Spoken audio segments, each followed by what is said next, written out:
हम सिचुएशन को बिल्कुल ऐसे कैसे देखें कि हमें सिचुएशन से बाहर निकलना है।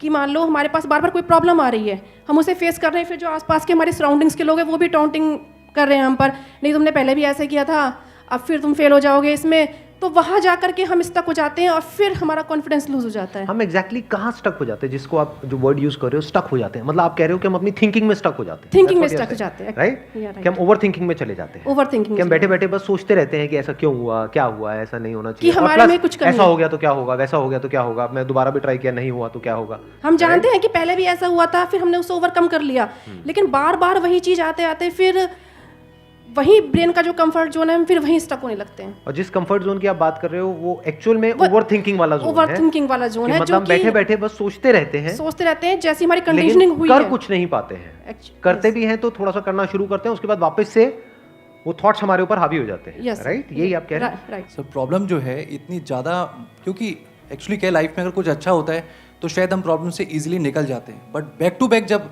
आपको फेलियर्स ही मिल रहे हैं उस टाइम पे भी आपको फिर दिखना ही बंद हो जाता है कि हाँ निकलने का भी कोई रास्ता है।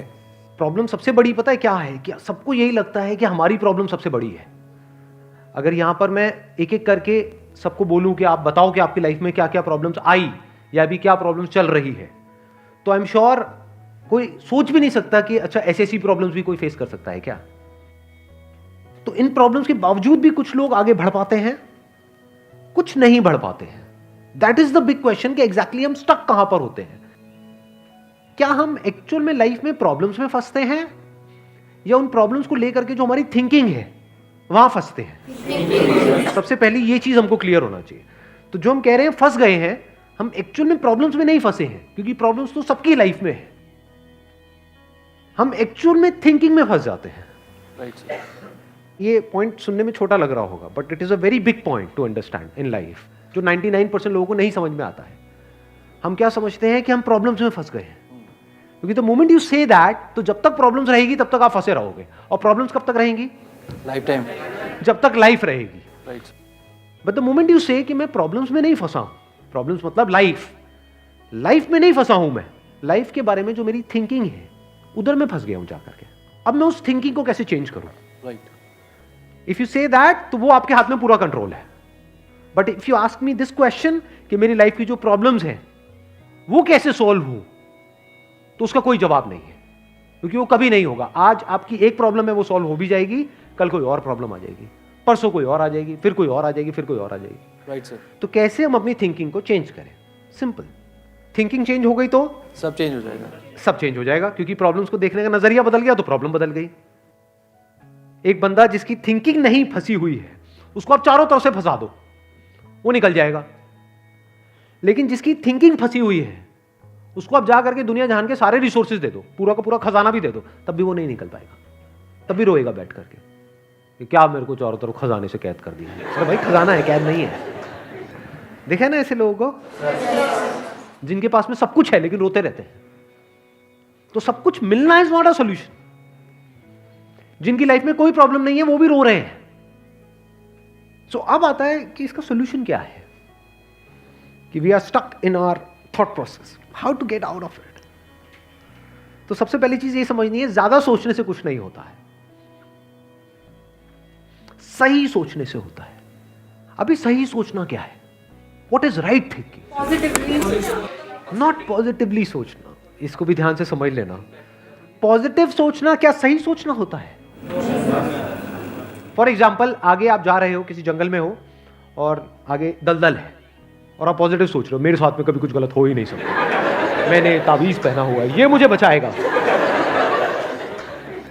बहुत लोग हैं बहुत पॉजिटिव है लाइफ को लेकर के, बट क्या उनकी सोच सही है? अभी सही सोचना क्या है? सर मेरे हिसाब से मतलब इंटेलिजेंसी से सोचना, कि मतलब कुछ ऐसा सोचे कि आगे जाके हमें कोई हानि ना हो, कि एक इंटेलिजेंट माइंड से सोचे। अभी इंटेलिजेंट क्या है और फूलिश क्या है? एक है फूलिश तरीका सोचने का, बेवकूफों की तरह सोचना, एक है इंटेलिजेंस के साथ में सोचना। What is intelligence? जिसको हम इंटेलिजेंस कहते हैं वो इंटेलिजेंस क्या है? साइंस को इंटेलिजेंस कह सकते हैं? नहीं कह सकते, नहीं कह सकते। तो किसको कहोगे? सुपरस्टिशंस को इंटेलिजेंस कहोगे? सुपरस्टिशंस मतलब क्या? बिलीफ, कुछ भी मान रखा है, उसको पकड़ के बैठे हुए हैं, उसके हिसाब से एक्ट कर रहे हैं, उसको इंटेलिजेंस कहोगे? या साइंस जिस तरीके से आगे बढ़ रही है उसको इंटेलिजेंस कहोगे? एग्जैक्टली। तो साइंटिफिक वे ऑफ थिंकिंग समझना पड़ेगा, वो क्या है, उसको अपनी लाइफ में लगाना पड़ेगा, तब आप कह सकते हो आपकी जो थिंकिंग है वो सही है। अब ये साइंटिफिक थिंकिंग मतलब क्या? रियलिटी को एज इट इज देख लेना, दैट इज साइंटिफिक थिंकिंग। यही तो है, और क्या है? There are laws of this universe, उसको एज इट इज देख लेना, उसको ऑब्जर्व करना, यही तो है साइंटिफिक थिंकिंग। उन लॉज को बदलना नहीं, क्योंकि साइंस बदल नहीं सकती उन लॉज को। लॉ ऑफ ग्रेविटी को साइंस बदल नहीं सकती है, उस लॉ को समझ करके उसके हिसाब से एक्ट कर सकती है। इसी साइंटिफिक थिंकिंग को अगर हमको अपनी लाइफ में लगाना हो तो इसका मतलब क्या? एक थिंकिंग हो सकती है लाइफ से रिलेटेड, जो भी आपके दिमाग में कचरा भरा पड़ा है बचपन से लेकर के आज तक, जैसा आपको समझाया गया है लाइफ के बारे में। किसने समझाया है? वो लोग जो खुद नहीं समझते, लाइफ के बारे में अपने अपने बिलीफ्स बनाए हुए हैं, अपने अपने स्टैंड पॉइंट से लाइफ को देख रहे हैं। फॉर एग्जाम्पल, कोई हिंदू है तो एक तरीके से लाइफ को देख रहा है, कोई मुस्लिम है तो अलग तरीके से लाइफ को देख रहा है, क्रिश्चियन है तो अलग तरीके से देख रहा है। क्या सही है इन तीनों में से? क्या तीनों को सही थिंकिंग कह सकते हैं? ना, क्योंकि आपस में लड़ झगड़ रहे हैं। साइंस में कोई लड़ाई झगड़ा होता है? अगर मैं किसी साइंटिफिक फैक्ट के बारे में बात करूंगा, क्या कोई हिंदू, मुस्लिम, क्रिश्चियन आकर के आपस में लड़ सकते हैं? नहीं। तो ये सही थिंकिंग है। एक है जो हमें सही लगता है, एक है जो सही होता है। दोनों में जमीन आसमान का फर्क है। एक है जो आपको सही लगता है, एक है जो सही है। तो साइंटिफिक थिंकिंग का मतलब क्या, अगर इसको हमको लाइफ में लगाना हो तो, यानी लाइफ को आप एज इट इज देखो, ऑब्जर्व करो, फिर उसके बारे में सोचो।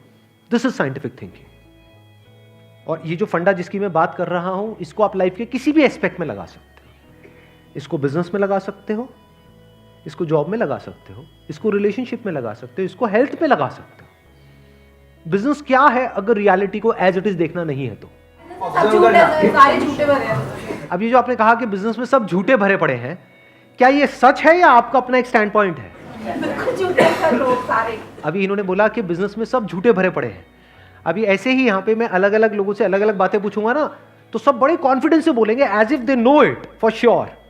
जैसे मैं पूछूंगा, हाँ भाई यहाँ पे किसी मेल का किसी का ब्रेकअप हुआ होगा, तो सारी लड़कियां ऐसी होती हैं, सब धोखेबाज हैं। ऐसे ही कोई लड़की से पूछूंगा, वो आकर के बोल देगी, सर ये तो मर्द जात तो है ही ऐसी, इससे कुछ हो ही नहीं सकता। क्या ये सच है? या आपका अपना एक स्टैंड पॉइंट है, अपना आपका एक बिलीफ है? तो ध्यान से समझ लेना, इसका जो सबसे पहला स्टेप है वो है अंदर जो भी कुछ पड़ा हुआ है आपके, जो भी आपने मान रखा है उसको छोड़ दिया। अब आप हल्के फुल्के हो गए, अब एज इट इज देखा लाइफ को, लाइफ को ऑब्जर्व किया as life, not my life. For example, anger, क्या एंगर आपका है? बट आप एंगर का सोल्यूशन कैसे निकालते हो? मुझे गुस्सा आता है, मुझे गुस्सा नहीं करना है। कभी भी आप एंगर का ऐसे सोल्यूशन निकाल ही नहीं सकते। सिर्फ आपको आता है गुस्सा या सबको आता है? सबको आता है। तो क्या एंगर सिर्फ आपकी प्रॉब्लम है या एंगर एक लाइफ की प्रॉब्लम है? Fear, if you can look at fear, not your fear और माई फियर, फियर, डर है ना, वो डर क्या है? Can you look at it? इसको बोलते हैं साइंटिफिकली चीजों को देखना। रिलेशनशिप, नॉट माई रिलेशनशिप और योर रिलेशनशिप, रिलेशनशिप। तो इस तरह से जब हम चीजों को देखते हैं ना, not from a subjective point of view but from an objective point of view, जैसे एक साइंटिस्ट देखता है, जैसे एक साइंटिस्ट ऑब्जर्व करता है, वहां पे ना खुश हुआ जाता है, ना परेशान हुआ जाता है, ना पॉजिटिव हुआ जाता है, ना नेगेटिव हुआ जाता है। This positive and negative is your stand point, is a subjective point of view. In objective reality, उसमें खुश क्या होना है और दुखी क्या होना है, वहां पर सब कुछ क्लियरली नजर आ रहा होता है। वहां पे कभी भी हमारी थॉट प्रोसेस स्टक नहीं होती है, हम फंस ही नहीं सकते। बिलीफ्स में आप गारंटेड फंसोगे। शॉर्ट टर्म में वो अच्छे लग रहे होते हैं क्योंकि वहां पे कंफर्ट मिलता है। जो भी हमने मान रखा है, अगर उसको पकड़ करके हम बैठे रहें और उसमें गोल गोल घूमते रहें तो बड़ा कंफर्ट मिलता है, लेकिन आगे जाकर के वो हमको फंसा देता है, एंटैंगल्ड कर देता है। बट जो रियलिटी है वो धीरे धीरे आपको आजाद करती रहती है, जितना आप रियलिटी को समझ जाते हो उस लेवल तक। यानी कि अगर इसको मैं पूरा समअप करूं जो भी मैंने अब तक कहा है उसको, ये सेशन शुरू कहाँ से हुआ था? फेलियर से हुआ था कि एक के बाद एक हमने लाइफ में बहुत सारे फेलियर्स फेस करे हैं। तो अब अपने फेलियर्स को ऑब्जर्व मत करो, अपने को बीच में से हटा दो, ऑब्जर्व करो ये जो फेलियर्स हैं ये क्या है। तो you will start seeing the nature of those failures, you will start seeing the causes of those failures. For example मेरी लाइफ है, अगर मेरे को उसको ऑब्जर्व करना है, दो तरीके हो सकते हैं। एक ये, अब मैं अपनी लाइफ में थोड़ा सजा रहा हूं जिससे कि आप उसको रिलेट कर सको। मैंने पास में कुछ गलतियां करी, बहुत बड़ी बड़ी गलतियां करी, मेजर लॉसेस हुए। तो एक एंगल तो ये हो सकता है मैं ऐसा कैसे कर सकता हूं। दूसरा ये है कि मैं ऑब्जर्व करूं कि एग्जैक्टली वो गलती क्या थी और उसका कॉज क्या था। तो वो दिख जाता है, अच्छा उस टाइम पे वो ग्रीड बहुत ज्यादा हावी हुई पड़ी थी। अच्छा ग्रीड क्यों हावी हुई पड़ी थी? इतना लालच क्यों आया हुआ था कि हाँ ये करना है, ये करना है, ये करना है, ये क्यों आया हुआ था? और ये बचपन से ऐसी कंडीशनिंग हुई पड़ी थी, बचपन से घर में यही सारी बातें सुनी थी। तो इसलिए I was acting out of that information जो मेरे अंदर फीडेड थी, and that was not correct information. वो सारी इंफॉर्मेशन गलत थी, जिसकी वजह से मैंने जल्दी से एक्ट किया, बिना सोचे समझे, बिना सही थिंकिंग के एक्ट कर दिया, उस वजह से जाकर के फंस गया। तो मुझे उस बंदे ने नहीं फंसाया, मैं खुद फंसा अपने लालच की वजह से। तो अब ये क्लियर हो रहा है हम कैसे देखते हैं। तो वंस वी सी दैट, तो अब मैं उससे पूरी तरह से फ्री हो गया, because I understood something which is very basic in life, जिसकी वजह से पूरी की पूरी लाइफ एक अलग ट्रैक पे निकल गई। क्या समझ आया? कि कभी भी ग्रीड से एक्ट नहीं करना है। अब इसको हम समझते हैं, कैसे समझते हैं? मॉरल साइंस की बुक से। वो सब बकवास है, ये लालच नहीं होना चाहिए, सबके अंदर लालच भरा पड़ा है। बट लालच हमको कैसे फंसाता है, इसको ऑब्जर्व किया अपनी गलतियों के बेस पर, और फिर समझ आया अच्छा ये होता है। लालच से ग्रोथ नहीं होती है। लालच से आप पैसा कमा सकते हो, बट उसको आप ग्रोथ नहीं कह सकते, क्योंकि आप डिग्रेड हो रहे हो, तो आप एक्चुअल में ग्रो नहीं कर रहे हो। एक्चुअल ग्रोथ में उसको कह सकता हूं जो होलिस्टिक ग्रोथ हो, उसको ग्रोथ बोल सकते हैं। आपने पैसा तो कमा लिया, लेकिन डर में जी रहे हो कि मैंने इतने घपले कर दिए हैं, अगर किसी ने पकड़ा गया तो पता नहीं क्या हो जाएगा, क्या फायदा ऐसी लाइफ का। उसको आप ग्रोथ कहोगे? Can you call it growth? ना। तो लालच से ग्रोथ नहीं होती। तो ये चीजें समझना बारीकी से, स्टेप बाय स्टेप, तो आप गलतियों का पूरा नेचर समझ सकते हो। The nature of mistakes, the kinds of mistakes, the types of mistakes, और उनके कॉजेस क्या होते हैं। और जैसे ही हमको ये सब समझ आ जाता है और साफ दिखने लग जाता है, तो वो गलतियां होनी हमसे बंद हो जाती हैं। और जितनी भी गलतियां हो सकती हैं, उन सबके अगर नेचर समझ आ जाते हैं, तो गलतियां होने की पॉसिबिलिटी फ्यूचर में ऑलमोस्ट खत्म हो जाती है। प्लस जब समझ आ गई है उसकी रियलिटी, तो वहां पे ओवर थिंकिंग के लिए जगह नहीं होती है, अपन थिंकिंग में स्टक नहीं होते हैं। Wish you all the very best, thank you so much for coming.